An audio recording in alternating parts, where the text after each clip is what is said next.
World myself Srinidhi. இன்றைக்கி நம்ம இந்த வீடியோவில் 10th சிபிஎஸ்சி இங்கிலீஷில் the tale of Custard dragon பற்றி பார்க்கலாம். இதை எழுதின ஒரு ஆக்டன் நாஸ். இது பார்த்தோன்னா ஒரு இமேஜினேட்டிவ் ஸ்டோரி தான். இதில் வந்து முக்கியமான கேரக்டர்ஸ் அப்படின்னு பார்த்தோன்னா பிளிண்டா, அது ஒரு சின்ன பொண்ணு. அந்த சின்ன பொண்ணுக்கு வந்துட்டு ஒரு 4 பெட்ஸ் இருக்காங்க. அந்த 4 பெட்ஸ் பார்த்தோன்னா இங்கு, பிளிங்க்கு, மஸ்டர்டு, கஸ்டர்டு. இந்த இங்க் அப்படிங்கிறது வந்து ஒரு கருப்பு கலரில் ஒரு பூனை, பிளிங்க் அப்படிங்கிறது வந்து ஒரு சின்ன எலி, மஸ்டர்டு அப்படிங்கிறது ஒரு நாய். அதுக்கப்புறம் கஸ்டர்ட் அப்படின்னா அந்த பச்சை கலரில் ஒரு ட்ராகன் இருக்கும், அதை வளர்ப்பா. அதுதான் வந்துட்டு கஸ்டர்ட் அப்படிங்கிறது. இதில் இந்த 4மே வந்துட்டு முக்கியமான கதாபாத்திரங்கள் தான். இதில் பார்த்தோம் அப்படின்னா இந்த சின்ன பொண்ணு வீட்டில் தான் இந்த 4 பெட்ஸுமே இருக்குது. இந்த 4 பெட்ஸில் 3 பெட்ஸ் மட்டும் நாங்கள் தான் எப்போவுமே வீரமானவங்க, நாங்கள் தான் எப்போவுமே வீர சகாசங்கள் புரிபவர்கள் அப்படின்னு சொல்லி சுற்றிக்கிட்டே இருக்குங்க. அது எதுனா அந்த பூனை, எலி, அந்த நாய் இருக்கு இல்லையா, இது எல்லாமே தான் வந்துட்டு நாங்கள் தான் வந்துட்டு எப்போதுமே வந்துட்டு வீரமானவர்கள் அப்படின்னு சொல்லிகிட்டே இருக்குங்க.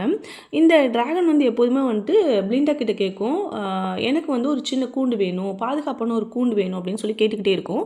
ஆனால் வந்துட்டு இந்த பிளிண்டா வந்துட்டு அந்த ட்ராகனை பற்றி கண்டுக்க மாட்டாது, ஏதோ சும்மா சொல்லுது அப்படின்ற மாதிரி விட்டுடுவா. இந்த 3 இருக்கு இல்லையா, இங்கு, பிளிங்க், மஸ்டர்டு, இது எப்போதுமே வந்துட்டு ட்ராகனை வந்துட்டு அதாவது மஸ்டர்டை வந்துட்டு ஹியூமிலேட் பண்ணிக்கிட்டே இருக்கும். நீ எப்போவுமே வந்து கோழையாட்டம் இருக்க, நீ பயந்தாங்குழி, அந்த மாதிரி வந்துட்டு ஒரு டீஸ் பண்ணிக்கிட்டே இருக்கும். ஒரு நாள் வந்து பார்த்தோன்னா அந்த வீட்டில் வந்துட்டு ஒரு கொள்ளைக்காரன் வந்து வந்துடுறான். அதாவது திருடுறதுக்கு துப்பாக்கியெல்லாம் எடுத்துகிட்டு வரான். இதை பார்த்துட்டு இந்த 3 இருக்கு இல்லையா, இங்கு, பிளிங்க், மஸ்டர்டு, இது வந்துட்டு பயந்து ஓடி ஒளிஞ்சிடும். ஆனால் அந்த நேரத்தில் புத்திசாலித்தனமாக செயல்பட்டு அந்த கஸ்டர்டு வந்துட்டு அந்த கொள்ளைக்காரனை வந்து விரட்டி அடிச்சிடும். அப்போது வந்து பிளிண்டா வந்து ரொம்ப சந்தோஷப்படுவா. அது மட்டும் இல்லாமல் அந்த 3மே வந்துட்டு அந்த நேரத்தில் நாங்கள் தான் வீரம், நாங்கள் தான் வந்துட்டு வீர செயல்கள் புரியும் அப்படின்னு சொல்லிட்டு இருந்தது எல்லாமே அந்த நேரத்தில் கோழையாக இருந்திருக்கும். ஆனால் இந்த ட்ராகன் வந்துட்டு புத்திசாலித்தனமாக செயல்பட்டு வீரமாக செயல்பட்டு அந்த இடத்துல வந்து பிளிண்டாவை காப்பாற்றிருக்கோம்.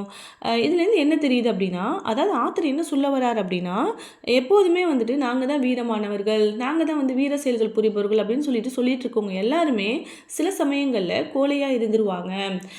ஆனால் சில நேரங்களில் அமைதியாக இருக்கிறவங்க சில நேரங்களில் வந்துட்டு அதாவது வீரமாக செயல்பட்டு உண்மையான வீரத்தன்மையை அங்கே காட்டிடுவாங்க. இப்போது இங்கே என்ன சொல்ல வரார் அப்படின்னா, உண்மையான வீரம் அப்படிங்கிறது வெறும் வாய்ப்பேச்சில் வந்துட்டு பேசுகிறது கிடையாது.